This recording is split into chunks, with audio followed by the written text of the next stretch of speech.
Imagine for a second that the greatest tragedy in life is not that you die too early, but that you never fulfill your potential.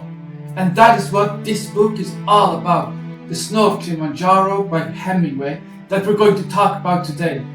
It looks very thin, but it's a very deep book that explores the topic of not fulfilling your purpose.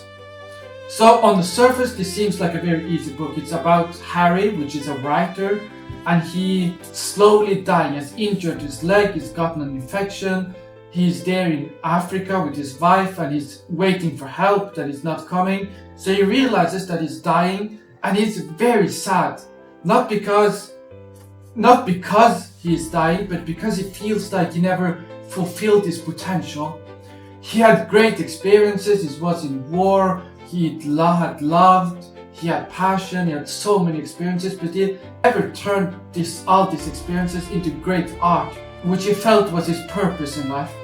And Hemingway even writes this very early himself in the very famous quote, he had destroyed his talent by not using it. So today we're going to look at this book, about its plot, about its writer Hemingway, as this is actually a semi-autobiographical book. We're going to, of course, explore its themes, and we're going to look at this deep question of what if you actually don't realize your potential before you die. So stay tuned for a very deep and interesting look at this book.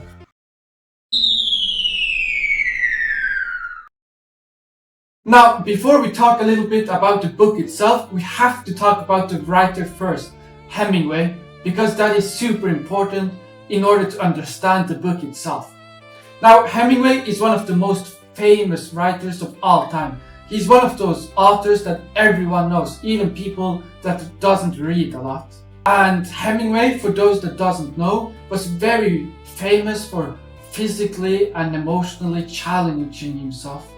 So he believed that an author becomes a great author by having a lot of experiences, and that authors should put themselves out there in order to get experiences they can write about. And Hemingway is also very famous for being a fisherman, for being a hunter, for being a war correspondent. He was known for being a very tough guy. He was a war correspondent under the First World War, under the Second World War, under the Spanish Civil War. So he had a lot of experiences as a war correspondent, and he also pushed actively the boundary between journalism and soldiers, as he very actively participated in some of these campaigns. And Hemingway, as an author, was a very strong believer in the iceberg theory, and that's a key to understand this book. And the iceberg theory is very simply that he believes that an author shouldn't write overly decorative, but he should keep the meaning behind the lines. And that's what you see in this book. Harry, he's dying, he's going back a lot of his past memories, and you as a writer has to connect those past memories in order to actually understand the meaning behind this book. And just to get that out of the way, this book actually has a relatively low rating in Goodreads, and I think it's mostly because of this, because you have to read between the lines to understand the meaning behind this book. It's a lot harder to catch the meaning behind this book than other books. And it's because of Hemingway's very special writing style, his iceberg theories writing style. What is also incredibly cool with this book, in contrast to Hemingway's other work, is that this book is actually semi-biographical.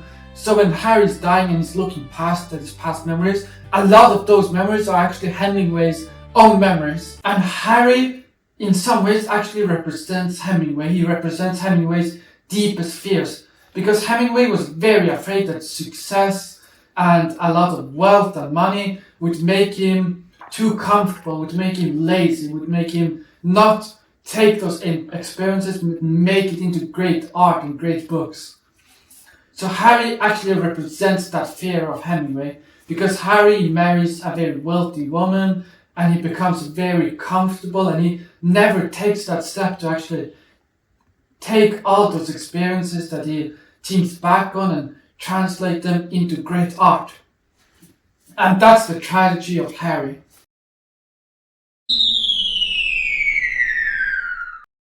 Now, let's talk about the plot of this book. And the plot of this book can actually be summarized very quickly. The plot is that you have the writer, Harry.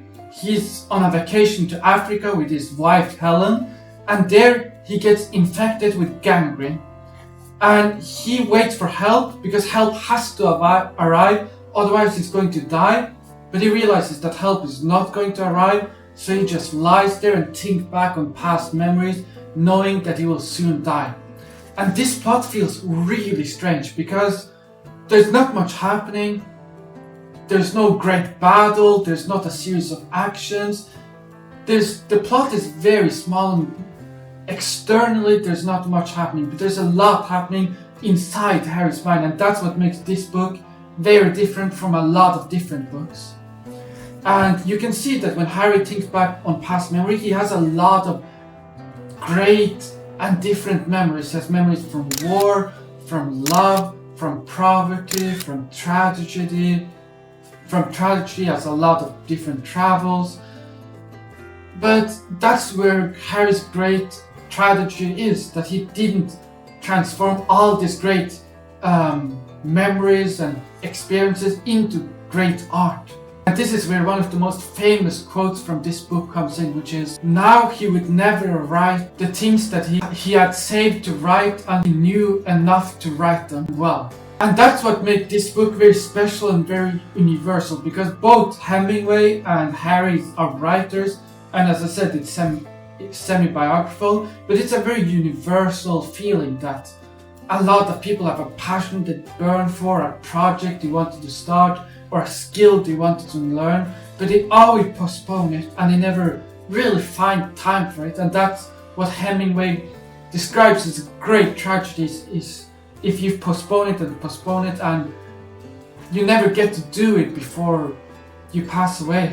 And it also has to be said about this book that it's a book from 1936, so the historical context is very different, and the female characters, they're not great, and there's some sexist dialogues, and also the N-word is used a lot. So that those aspects of the book I don't like, but it's a part of it.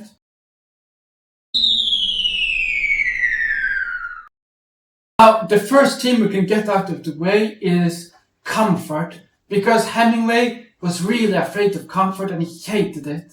And it says in this book that Harry's wife, Helen, she was really wealthy, and even in the start you can see that he blames her for his own failures. He blames her for destroying him. He says a lot of things to her that is not very nice, and he believes that her money and the comfort weakened him. And it's a theme throughout the book that you see Hemingway is really afraid and believes that comfort can destroy a person. Comfort can make someone passive, and comfort is given as one of the reasons why Harry doesn't become a great writer and turn the experiences into art, because he becomes too passive. Before he met Helen, he was hungry, he was poor, and that was when he did some of his writing. But when he met Helen, the wealth and the comfort, it made him passive. And a lot of people believe that in this book, Hemingway is blaming Helen for everything, but that's not true. This is Hemingway is true Helen, representing that it's very easy to blame other people for your own failings, but it wasn't Helen that made Harry passive, and wealth is not the real enemy. The real enemy is Harry himself. It was his own decisions. So the one to blame here is Harry and his decision to stop acting and stop creating art. But comfort can be a real enemy, and Hemingway is trying to show that in the end it's all your own decision that matters. In this book, while Harry's lying there and knowing that he's going to die, it's very interesting to see what kind of memories he looks back on, because for a normal reader, and for me, first time I read it, it seemed very random, the memories he looked back on. But you have to remember that Hemingway, he believed in the iceberg theory, so this book is very short, but it's very heavy on symbolisms and meanings. So just to take one example, you have the memory of the fishing tour. So Harry was fishing for trout, and it's described as a very positive and vivid memory. It was very simple, it was very authentic, it's very positive, and Harry was a totally different version of himself. It was authentic, it was young, it was ambitious, and this is a very interesting contrast to the late Harry, where he was wealthy, but he was passive, and he was described in a lot more negative light. So those two versions of Harry is very different, and that contrast is very interesting to see. And this also goes back to Hemingway's philosophy, where he believed that comfort was destroying, and he believed that nature reveals the truth. Out in the nature, people can't hide behind social status or behind money or behind wealth, but your real self comes forward. So the fisherman, he's active, he's not blaming others like Harry blamed Helen later in life, but he's active, he goes out there, he tries to get the trout, and the trout itself represents something clean and authentic, and nature itself represents something clean and authentic. So Hemingway was a very big fan of nature. He believed it was authentic, and Harry, the memories he looks back on, the memory he looks back fond on, is the memories from nature, not from the wealthy life yet, but the memories from nature is what comes into his mind. So this is a very strong symbolism, and it also represents Hemingway's view on nature, Hemingway's view on personality, and the dangers of comfort and wealth. So this simple memory has a lot of deep meaning behind it, and that's true for all Harry's memories.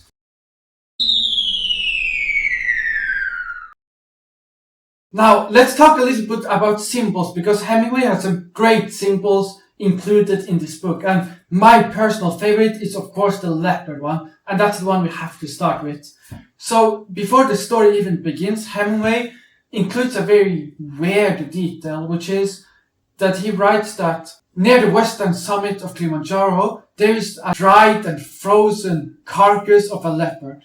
And this is a very strange detail to include. And if you think about it, the whole situation is very strange, because leopards, they don't usually climb to the summit. That's out of their natural habitat. That's something extraordinary.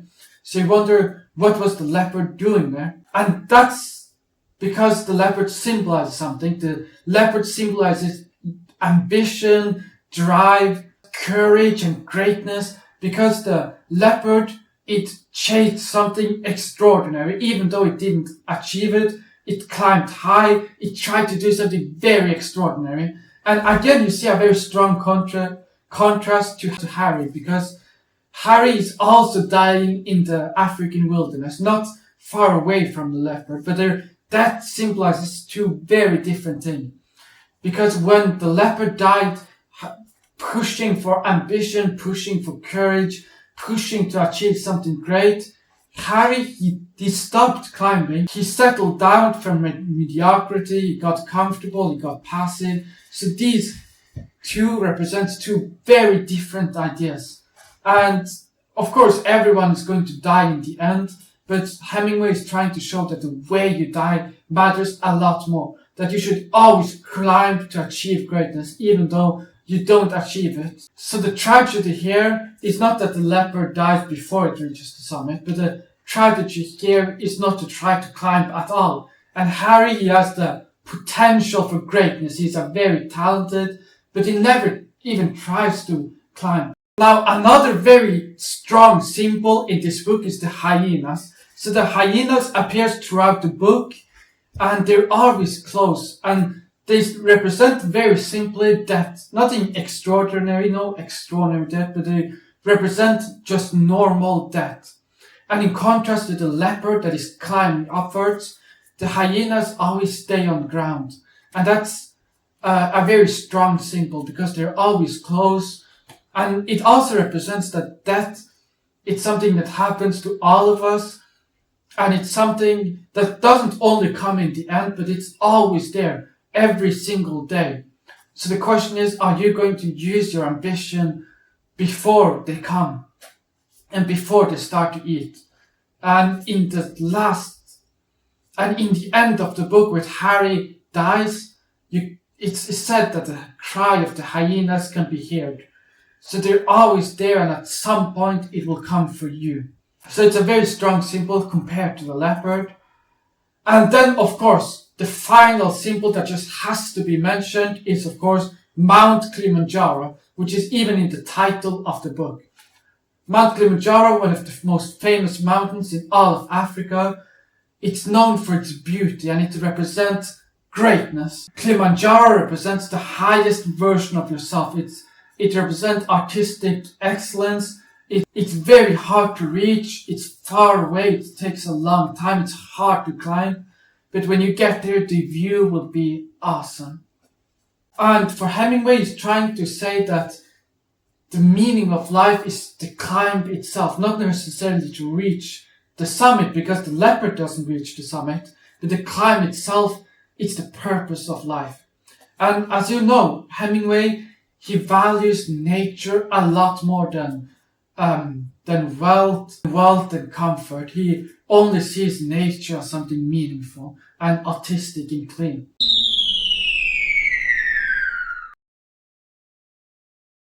Now, as you can probably imagine, some of the most central themes in this book is a regret. Because dying itself is not described as the greatest pain. In this book, Harry doesn't complain about the gangrene that is killing him at all. But what is really pain and suffering, it is regret. The worst pain in the world comes from regret. At least that's what this book and what Hemingway is trying to say. Because Harry, in his last moments when he's dying, he's tormenting himself with all these past memories that he didn't turn into great art. And that gets us to another central theme, which is wasted potential. Harry, he's a very talented man. So he has extraordinary talent, he has extraordinary experiences, he put himself out there. But he never takes this and turns it into art. So he keeps it locked inside himself, and that makes wasted potential a theme of this book, because without action, none of these things that he's talented, that he has experiences, matters at all if he doesn't act on it. Throughout this book, comfort is also a central theme, as it's a symbol of something bad, as something that makes you passive, as something that makes you give up the climb towards Kilimanjaro. It's something that keeps away from becoming the best version of yourself. And also, you can argue that art is a central theme of this book, because people die, death is represented as something that's going to happen to all of us. But Hemingway is trying to show that art, it lives on forever. It's immortal.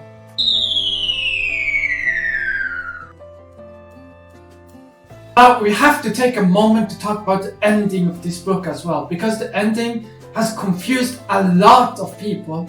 So in the end of this book, Harry, when he's about to die, his brain creates this idea of a plane coming to rescue him, and that the plane takes him higher and higher towards Mount Kilimanjaro. And when you actually believe that, oh, maybe he reached Mount Kilimanjaro and that he got rescued, the scene abruptly ends with Helen, his wife, finding him dead, and the sound of the hyenas crying. So the readers are uncertain how to read this. So there's two different interpretations. The first one is that he reaches redemption, that in his last moment his mind focuses on the thing that matters the most for him, which is Mount Kilimanjaro, meaning climbing toward excellence.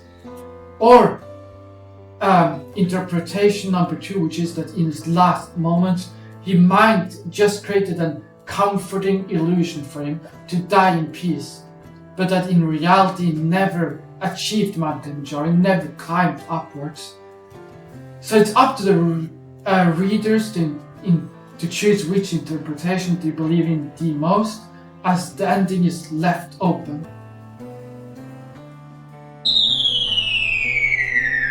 Now, to give a conclusion on this book is a very strong and powerful book despite being small. And it's all about regret.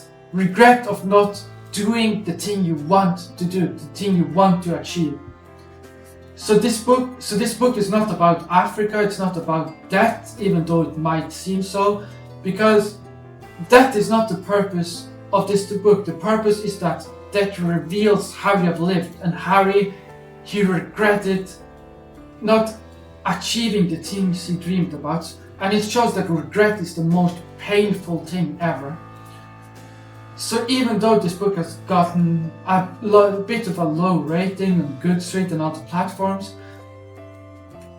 part of the reason behind it is because of Hemingway and his iceberg theory of not revealing everything instantly. So it's a very hard book to read from start to finish without stopping and thinking about what these different stories mean, what the different symbols mean. But it's a very powerful book about not postponing the things you want to achieve, not thinking that I will do it later and I will do it later, because at some point you will regret not doing it, and regret is going to be very painful. It's a book about using your talents. So I will end this video with one of the most powerful quotes from this entire book, which is Hemingway writing that Harry had destroyed his talent by not using it. Now, thank you for watching this video. Please don't forget to subscribe, hit the like button and leave us a comment knowing what you think. Thank you.